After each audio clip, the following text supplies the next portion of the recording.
tega mandata in konec prejšnjega sklica državnega zbora in tudi vlade je zaznamovala precej neljuba komisarska saga, ki načeloma nikomur v Republiki Sloveniji ne more biti v ponos.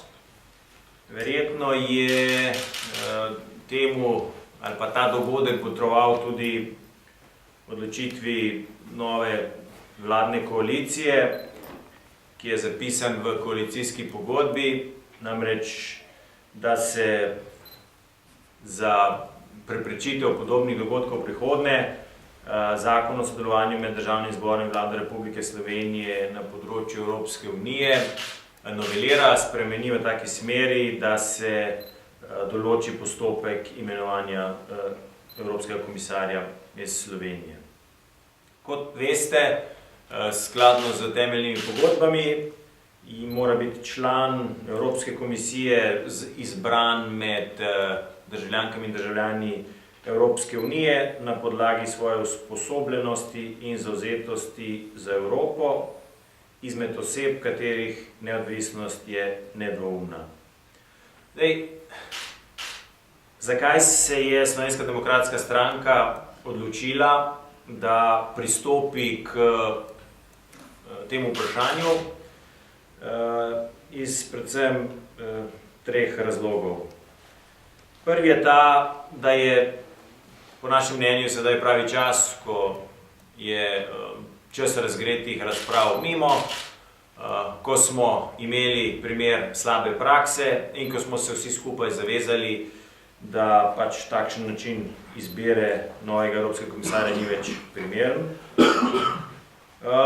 Ker smo nekako trdno odločeni, da se v prihodnje takšnih sramotnih dogodkov na ravni države vizavi Evropske unije pač država ne more več privoščiti, in tudi zato, ker je na nek način vlada precej okorna in počasna pri uresničevanju svojih koalicijskih obljub, smo se torej odločili, da v Slovenski demokratski stranki v parlamentarno proceduro vložimo novelo zakona o sodelovanju med Vlado Republike Slovenije in Državnim zborom v zadeve Evropske unije, torej, da pripravimo tako imenovani komisarski člen, tisti člen, torej tisti dodatek, tisto novelo zakona, ki bo omogočil natančno opredelitev posameznih faz predlaganja kandidata za evropskega komisarja, zagotovil večjo transparentnost in določil odgovornost tistih za imenovanje, ter seveda v postopek izbire vključil izvršno vejo oblasti oziroma izvršno in zakonodajno vejo oblasti, torej parlament. Naš predlog sledi tudi sklepu odbora zadeve Evropske unije z druge nujne seje dne 17. septembra, ko je ta odbor sklenil, sicer citiram, odbor predlaga, da se pripravi predlog sprememb in dopolnitev zakona o sodelovanju med Državnim zborom in Vlado v zadevah Evropske unije, ki bo postopek imenovanja člana Evropske komisije in Republike Slovenije vključeval Državni zbor Republike Slovenije kot neposredno voljen predstavniški organ vseh državljank in državljanov. Zato smo v Slovenski demokratski stranki pripravili novelo zakona, in sicer novi 11a oziroma novi 11b člen, ki opredeljuje postopek imenovanja. Namreč prva sprememba je ta, da sploh v ta zakon dajemo referenco in postopek imenovanja kandidata, in sicer vladi puščamo popolno vse ingerence glede imenovanja in predlaganja bodisi enega, bodisi več kandidatov.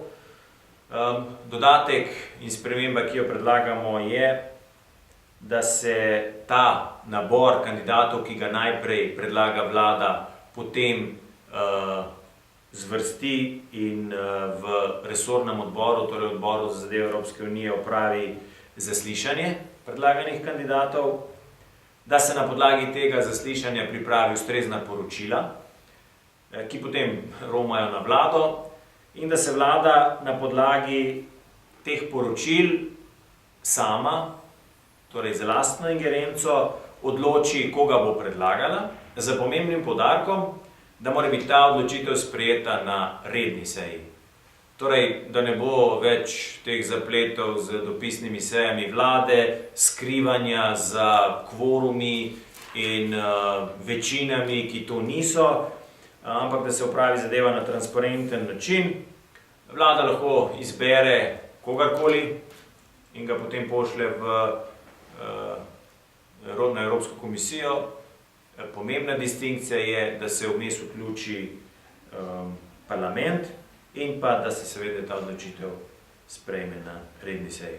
Gre za majhno spremembo, vendar pomembno spremembo, ki bo v prihodnje morebitne odhajajoče vlade odvrnila od tega, da bi si šli politične igrice in morebitne prihajajoče vlade odvrnile od tega, da bi rokohitrsko imenovali svoje kadre. Nenazadnje, Evropski komisar je izjemno pomembna funkcija. Mandat Evropskega komisarja je 5 let, torej presega mandat ene vlade. Gre za kandidate, o katerem bi morali biti vsi akteri in tudi državljanke in državljani maksimalno dobro obveščeni, moral bi doseči čim širšo podporo. In ravno ta podpora bi dala tisti kvantitativni in kvalitativni dodatek, ki bi omogočal, da bi Slovenija od Evropskega komisarja, pa čeprav on deluje v imenu in za nalogo Evropske komisije, lahko imela največje možne koristi. Mislim, da je ta predlog zakona, novele zakona v interesu vseh. Tisti turbulentni časi sramote in razprave v Državnem zboru so mimo, zato lahko mirno, po normalnem postopku to novelo sprejmemo in na ta način v prihodnje se izognemo podobnim dogodkom. Koalicija si bo pa lahko pripela medaljo in dala kljukico k eni od izvršenih koalicijskih zavez in mislim, da bo to vsem v interesu, predvsem pa seveda Sloveniji. Tako da zdaj pa, če so kakšno vprašanje. Mogoče samo to, je vlada, predlagate tudi določeno število kandidatov oziroma je to odprt seznam? To je odprto, vlada lahko predlaga in pošlje bodisi enega, bodisi več kandidatov. Zdaj, parlament si tu ne želi, ali pa mi ne želimo, da bi otežili ta postopek imenovanja, da bi recimo kakšno ingerenco vzeli vladi. Nenazadnje v vseh državah, članicah je to v primarni ingerenci vlade. Je pa res, da ima v veliko državah vključen parlament in mislim, da je ta korak naprej, ki prida k transparentnosti in ki na nek način tudi razširi postopek, da ne bi spet prihajalo do takih argumentov domnevne časovne stiske, ki je spremljalo imenovanje nesojene komisarske kandidatke za pač hitenje postopkov in na ta način v bistvu vladi omogoča, da se v miru odloči za nek najboljšega kandidata. Namreč tudi zaslišanje pred resornim odborom bo dejansko pokazalo evropsko znanje in zavezanost tem evropskim vrednotam posameznega kandidata. V bistvu daje težo temu postopku. Glejte, če imate če zaprosite za navadno službo in ste med ožjimi kandidati za izbor, vas povabijo na pogovor, da pa predlaganega komisarja ne bi zaslišal resorni odbor, pa za to najvišjo funkcijo v Evropski uniji je seveda skregano z neko normalno logiko. Tako da ta novela zakona v bistvu postavlja neke normalne evropske standarde. Ne zavezuje pa mnenje odbora odločitev vlade? Zdaj odbor pripravi za vsakega od zaslišanih pisno stališče, mnenje. To mnenje pa ne zavezuje vlade glede odločitve. Vlada lahko sprejme kakršnokoli odločitev, je pa res, da mora potem to odločitev utemeljiti.